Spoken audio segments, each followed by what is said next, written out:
रक्षाबंधन होऊन गेलं तरी देखील जाईल तिथं माझ्या माय मौली मला राखी बांधतात, अतोनात प्रेम करतात, पाठिंबा देतात. ते सांगतात की दादा तुम्ही आमच्याकरता एक चांगली योजना आणली, सरकारने आणली, महायुतीने आणली. आणि धनंजयनी सांगितलं तसं विरोधक टीका करतात. काही जण म्हणाले की आम्ही सरकारमध्ये आल्यानंतर ती योजना बंद करू. का रे बाबा, तुमच्या का पोटात दुखतं? जर माझी माय मौली खुरपणीला जाते, काचा गोळा करते, कचरा गोळा करते, धुणं भांडी करते, अशा पद्धतीची कामं करत असताना झोपडपट्टीमध्ये राहते, गरीब आहे, आम्ही योजना आणल्या त्या एका समाजाला, एका जातीला, एका धर्माला डोळ्यासमोर ठेवून आणल्या नाही. हा अजितदादाचा वाद आहे.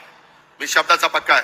माय माऊलींनो, आता तुम्हाला जो काही आता सप्टेंबरचे पैसे सोडलेत, आमचीच मुलगी आदिती तटकरे त्या खात्याची मंत्री आहे. आताच येताना विक्रमला विचारा, मी गाडी फोन लावला होता तिला आणि तिला सांगितलं की लवकर पैसे ते सगळे संपवा. ते संपवले की पुढचे पैसे सोडतो आणि मग तुम्हाला आचारसंहिता लागायच्या आत माझ्या माय माऊलींना ऑक्टोबरचे नोव्हेंबरचे 3,000 रुपये परत तुम्हाला पाठवतो. जसं माझ्या रक्षाबंधनला आम्ही 3,000 रुपये दिले, महायुती सरकारने दिले, तसं भाऊबीज आहे.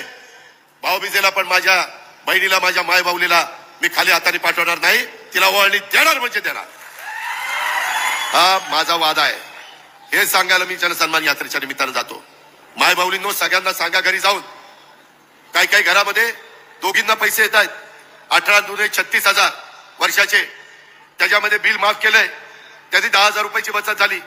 मगाशी धनंजयनी सांगितलं त्याच्या खात्यातनं 6,000, मोदी साहेबांच्याकडनं 6,000, ते 12,000 रुपये आम्ही आमच्या बांधवांना, शेतकऱ्याला देतोय.